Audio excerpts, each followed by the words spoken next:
Next up in TV, we're about to talk about ESPN Plus and their streaming service.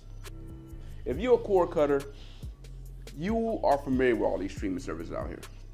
It's pretty much now, it's like a dime a dozen now. Everybody has one. And ESPN is no different. They're now looking to get in the game. And despite their $5 a month plan, I think it's a little bit too late.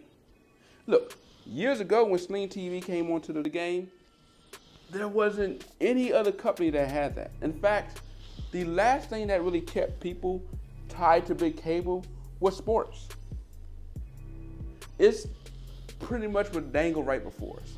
Look, if you want this ESPN channel, you gotta have this Disney channel and this and that. Before you know it, you had a $100 plus cable bill. It was the thing that frustrated people to death. It's like, man, I wanna cut cable and save money, but I don't wanna give up sports. And that would have been a perfect time for ESPN to put this out there. Because people would have gobbled this up for $5 a month, and I get my ESPN, ESPNU, I get my classics 30 for 30. Man, this is a deal.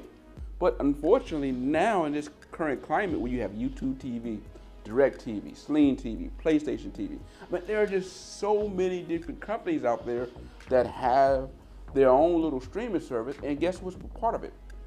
A sports package. And right, take YouTube for example. At $30 a month, now it's $40 a month.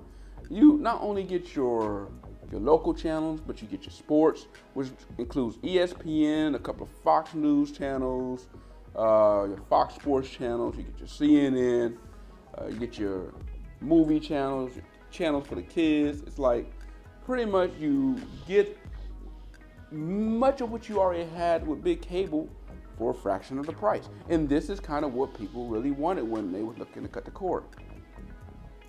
But look, this is not completely something to just overlook. I think this could be a good deal for someone who's truly looking to cut the cord. Because you can argue that these new streaming services that are out there, it's just an extension of big cable, trying to find a way to still find a way to make money. And all they did was take the package, and that's what some have argued, take the package that it used to be and just broke it down into streaming services and just having people subscribe to streaming service after streaming service after streaming service. Before you know it, you paying just as much, if not more, than what you was paying with big cable. So for the people out there that are saying, I'm not wanting to do that. I'm not wanting to go down that rabbit hole of spending money on something that is pretty much what I was already doing with big cable. I'm gonna keep my rabbit ears, I'm gonna keep my Netflix, and I'm gonna save money. For those, this is perfect for you right here.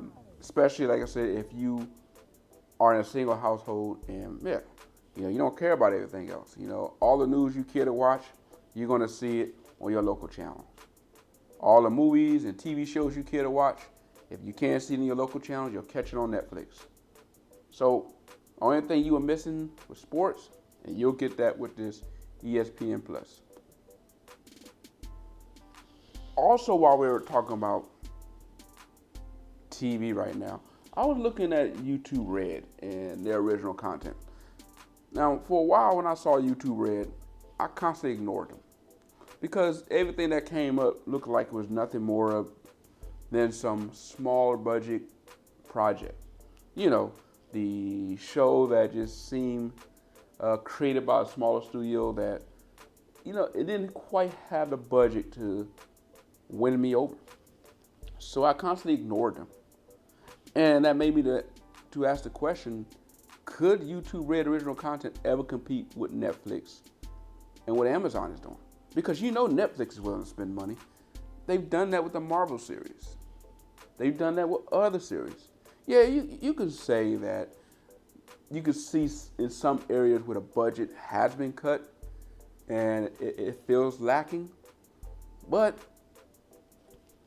they have also proven that they have been willing to spend money at other places as well. And will YouTube ever be looking to do the same as Amazon and Netflix and looking to bring the money to expand their content? And for a while I thought, and really still feel, no.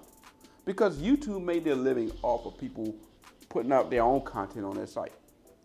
YouTube is big now because, yeah, you have all these people who went online and are able to upload their video using phones, computers, and so on.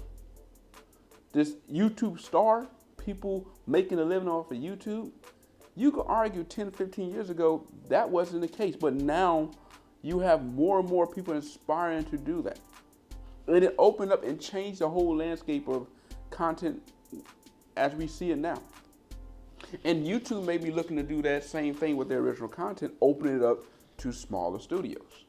The problem with that is until you find that gem, that area where you have those stars and those people that are able to bring content that is able to compete with the bigger studios with a smaller budget, it's going to be a while before people get interested in that. And that's why for me, I wasn't patient enough to check that out. And to be honest, that was a flaw on my part. Now, I'm not saying that every content that's on YouTube Red is good because I haven't checked anything else. But I did check out that Cobra Kai the other day, and I have to admit, I don't know why I avoided that show. I don't know why I felt like the show would be something other than it was. And I have to admit I was wrong because I was expecting for me to see a poor production, camera shaking, poor acting, lines just butchered and just, shaky camera. I was not expecting the show that I got. And literally, this show was amazing. It literally was the opposite of everything I thought. The lighting, man, it really felt like a show where a lot of money was put into production. In fact, I will argue, had this show been on Netflix or even maybe Amazon, it would have gotten much more love than what it's gotten now. And I am just as much a part of the group of people who wasn't willing to trust it. But hey, yesterday I decided to go ahead and check it out. And I have to say, this show is brilliant. For one, they didn't fall into the tropes of a lot of your Netflix and other shows by being too long. At 25 to 35 minutes per show, you get in, you get out. And at 10 shows, man, it's like 5 hours of content. It's enough to keep you glued, but not too much where it's like they're dragging on with the story. In fact, every time you click play, it's like you was able to get in the story, get the point across, and felt like you was really so much involved in the story that you wanted more. And that is pretty much what you want from content. You want to want more from it. Not get to the point you're like, all right, man, this is dragging on. Let's get on with the show. They don't do that. They don't waste time. And even with their short shows, you still get quality acting. You get great storytelling. And nothing feels rushed. It feels like just like a good show. I would not expect, to see what I saw as far as production overall. Now, to give you an idea of what to expect from the show and the premise of it, it picks up 34 years after the first Karate Kid. Now, for those of you who are of the 80s, you remember that movie.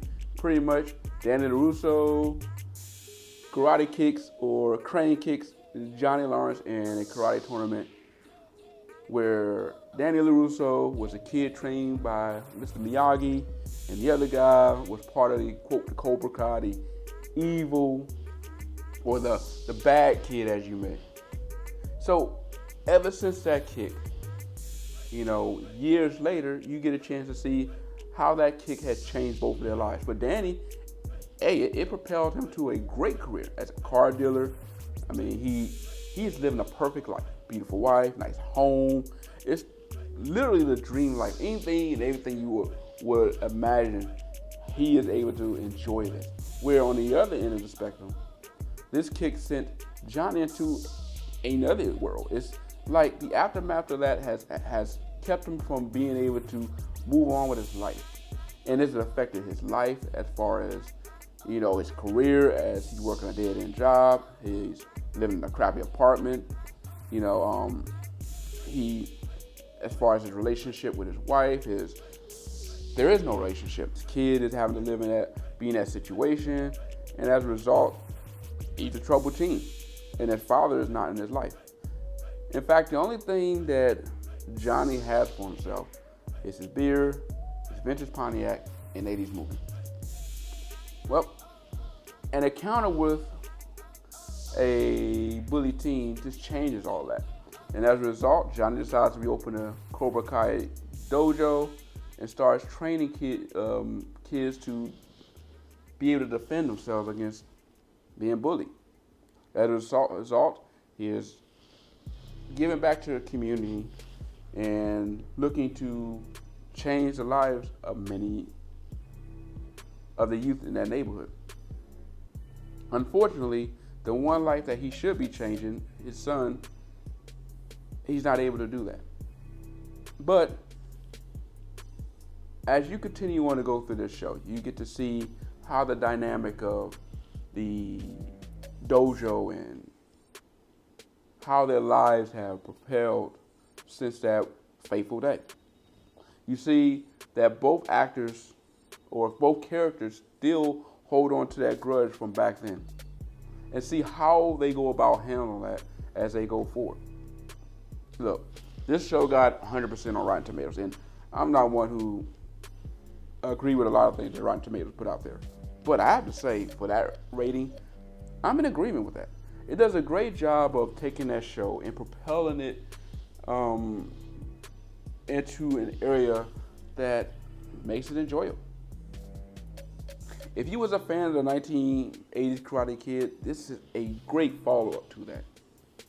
But even if you are in the current generation who never got a chance to watch it, they will still enjoy that because it really tackles a lot of the problems they're dealing with today, such as self-esteem issues, bullying, and all the things that they're going through now.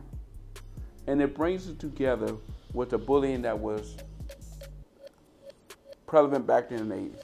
It does a great job bringing two generations together in one great show. And I look forward to seeing season 2. So look, if you're looking for a show to check out, I definitely recommend you check this show out, as it is well worth the time that you spend checking it out. So this is PC747.